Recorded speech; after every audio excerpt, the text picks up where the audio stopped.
Hello friends, welcome back to my YouTube channel.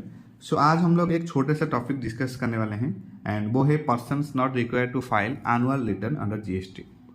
Right, ये आपका CMA final group 4 indirect taxation subject का according to new syllabus का ये topic है, persons not required to file annual return under GST. Right, and इसका weightage है up to 7 marks and this type of question exam में आता है। हमको सिर्फ की पॉइंट्स ही लिखना है, no need to explain all and every points. सिर्फ की पॉइंट्स भी लिखेंगे तो भी मार्क मिल जाएगा।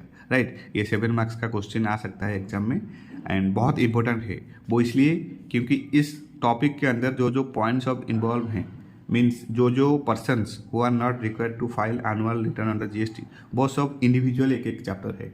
Right, with at least 2 to 3 pages. इसमें ज़्यादा भी हो सकता है लेकिन at least 2 to 3 pages. Okay, so इसलिए मुझे लगा कि ये जो टॉपिक है ये बहुत इंपॉर्टेंट है एंड इसके ऊपर डिस्कस करना चाहिए।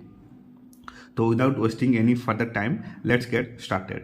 सो persons not required to file annual return under GST and annual return form होता है जीएसटी 9 एंड रिकन्सिलिएशन का रिपोर्ट जो होता है वो होता है जीएसटी 9C के अंदर।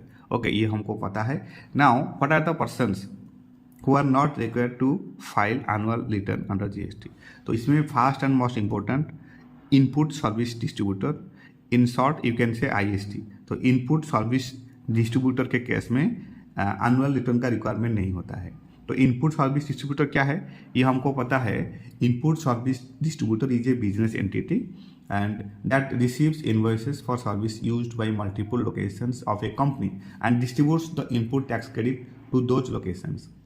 And in other words, you can say that if a company has multiple branches or units that incur service expenses, and in that case, the input service distributor act as a central point for receiving and distributing the input tax credit on those services. Right, and important purpose होता है input service distributor का to streamline the distribution of tax credit among various units of a business, making the process more efficient and ensuring that each unit receives the appropriate credit for the service it has consumed. Right? तो input service distributor का case में annual return file करने का कोई requirement नहीं है। ये first and most important point. Second, tax deductor under section 51। तो टैक्स डिडक्टर अंडर सेक्शन 51 ये क्या है? ये है आपका CGST एक्ट के अंदर सेक्शन 51 जो है वो डील करता है tax deducted at source. Tax deducted at source मतलब जो पर्सन जो टैक्स डिडक्ट करते हैं to deduct tax at source while making payment to supplier,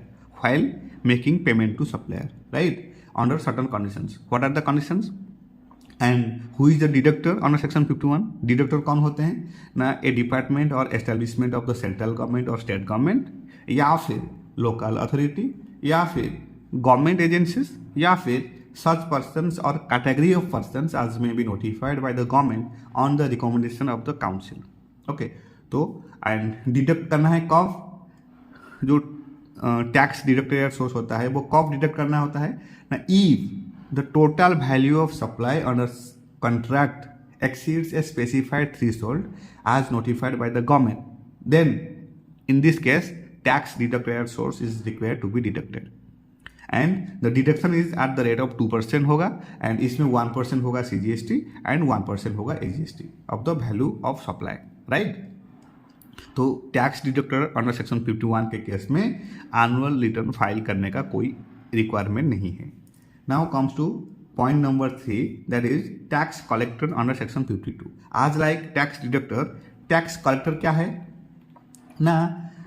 tax collector under section 52 ये क्या होता है ना? सिंपली ई कॉमर्स ऑपरेटर्स जो होते हैं, ई कॉमर्स ऑपरेटर्स, वो उन लोगों को कहा जाता है tax collectors under section 52। Right, they are required to collect tax collected at source at the prescribed rate, that is 2% under CGST Act and 2% under SGST Act on the net value of taxable supplies, on the net value of taxable supplies made through their platform, right?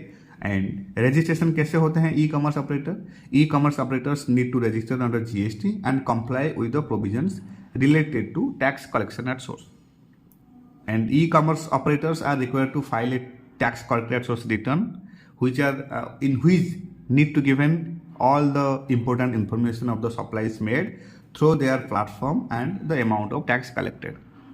तो tax collected under section 52 के case में annual return file करने का कोई importance नहीं है या फिर कोई रिक्वायरमेंट नहीं है, राइट। तो पॉइंट नंबर 3 है टैक्स कलेक्टेड अंडर सेक्शन 52।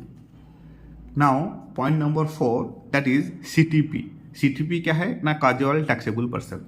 ये कैजुअल टैक्सेबल पर्सन क्या है, ये बहुत सिंपल है, क्योंकि जो जीएसटी एक्ट के अंदर casual taxable person refers to individuals और businesses that occasionally undertakes transactions involving the supply of goods or services but do not have a fixed place of business. Casual taxable person वो person होते हैं जो business person हो सकते हैं या फिर इंडिविजुअल्स हो सकते हैं। वो क्या करते हैं ना, occasionally undertake transactions which are involving the supply of goods or services but do not have a fixed place of business. कोई फिक्स प्लेस ऑफ बिजनेस नहीं होता है, right. They operate on A temporary basis and typically participate in events, exhibitions, trade shows etcetera. They operate करते हैं कहाँ पर ना, temporary basis के टाइप, जैसे कि इवेंट हो गया, कोई एग्जीबिशन हो गया या फिर ट्रेड शो हो गया, तो वहाँ पर वो लोग पार्टिसिपेट करते हैं, तो इसलिए कैजुअल टैक्सेबल पर्सन कहा जाता है। एंड कैजुअल टैक्सेबल पर्सन को डिफाइन किया गया है सेक्शन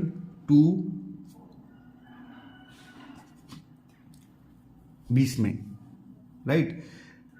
220 सेक्शन 220 के अंदर कैजुअल टैक्सेबल पर्सन के ऊपर अच्छे से डिस्कस किया गया है सीजीएसटी एक्ट के according, right. And section 220, okay. So casual taxable persons are required to obtain GST registration before the commencing any business activities.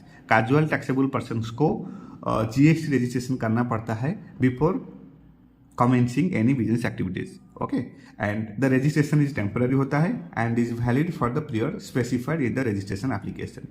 registration application के अंदर वो सब मतलब पीरियड जो होता है, टेम्पोररी पीरियड्स, वो मेंशन होता है।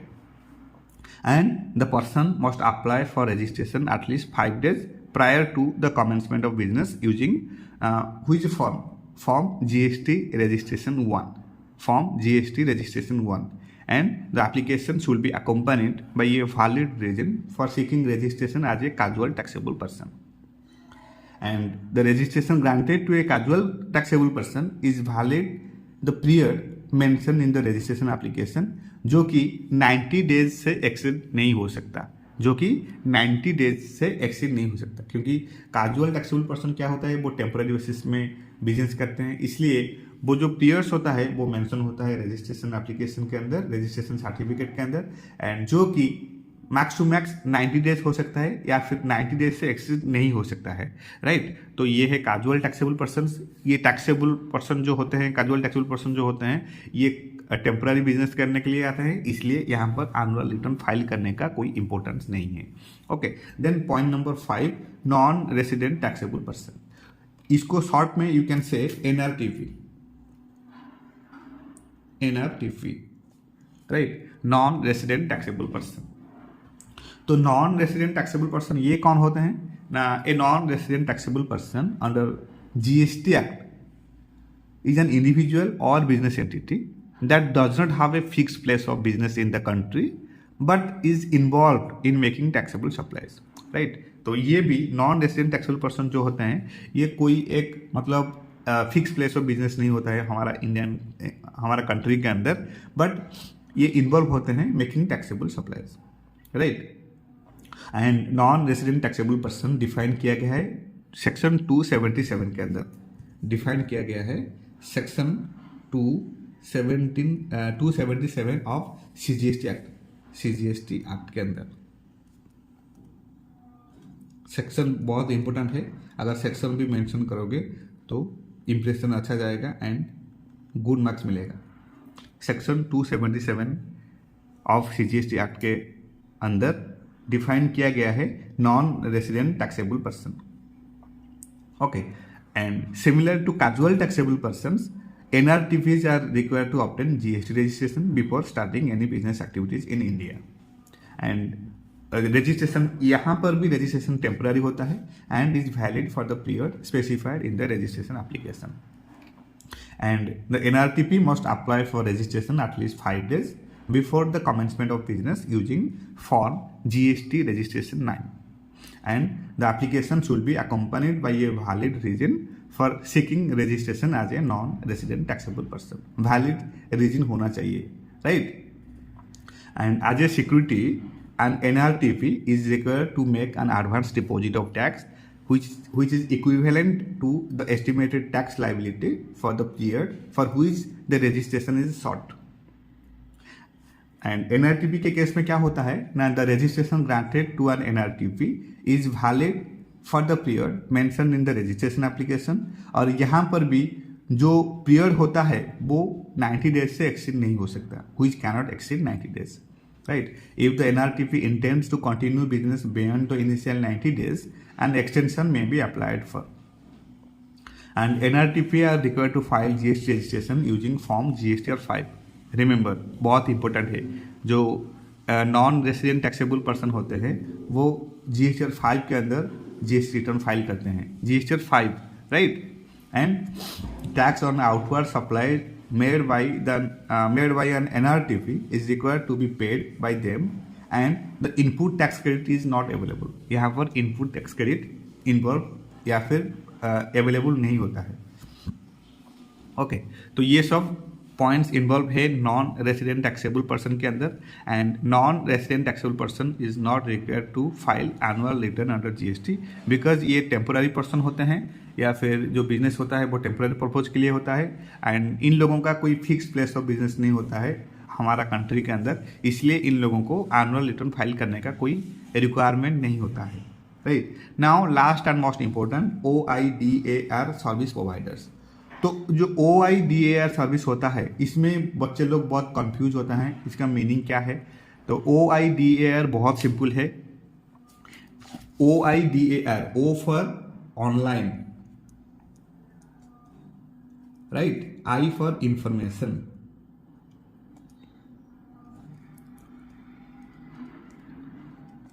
D फॉर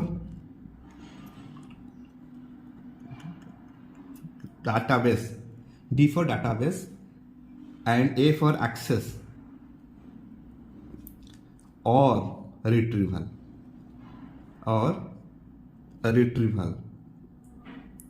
तो simply you can say internet, users of internet, right? OIDAR का फुल फॉर्म होता है ऑनलाइन इंफॉर्मेशन डाटाबेस एक्सेस और रिट्रीवल. एंड ये जो सर्विस होता है ये टाइपिकली इन्वॉल्व होता है supply of services over the internet, supply of services over the internet, supply of services over the internet, right. तो under the Goods and Service Tax Act, OIDAR service providers are subject to specific provisions.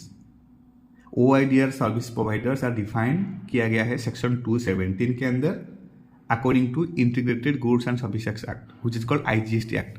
ये जो OIDAR service provider होते हैं ये according to IGST act, यहाँ पर CGST act नहीं होगा, यहाँ पर होगा IGST एक्ट. वो इसलिए क्योंकि ये ऑनलाइन इंफॉर्मेशन डाटाबेस एक्सेस और रिट्रीवल सर्विस है और यहाँ पर IGST एप्लीकेबल होता है, इसलिए IGST एक्ट एप्लीकेबल होगा. एंड यहाँ पर जो सेक्शन होता है वो होता है सेक्शन 217. सेक्शन 217 इंपॉर्टेंट है, सेक्शन को याद रखना इंपॉर्टेंट है. OIDAR के केस में ऑलवेज IGST एप्लीकेबल होगा, right. OIDAR service provider irrespective of their turnover are required to obtain GST registration.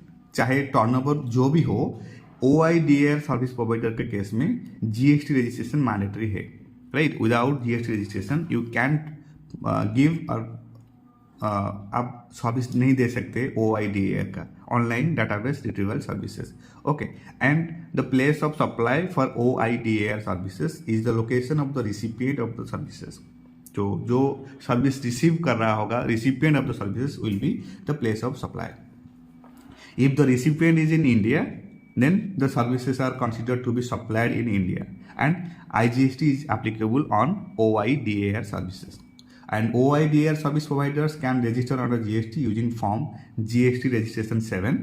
And और एक इम्पोर्टेंट बात ये है कि जो OIDAR सर्विस होता है वहाँ पर reverse charge mechanism which is called RCM is applicable, and the recipient of services is required to pay the tax directly to the government. Okay तो यहाँ पर RCM एप्लीकेबल होता है, एंड जो रिसिपिएंट होते हैं सर्विसेज का वो डायरेक्टली पे करते हैं गवर्नमेंट को tax. OIDAR service providers need to issue a tax invoice for the service provided to the recipient.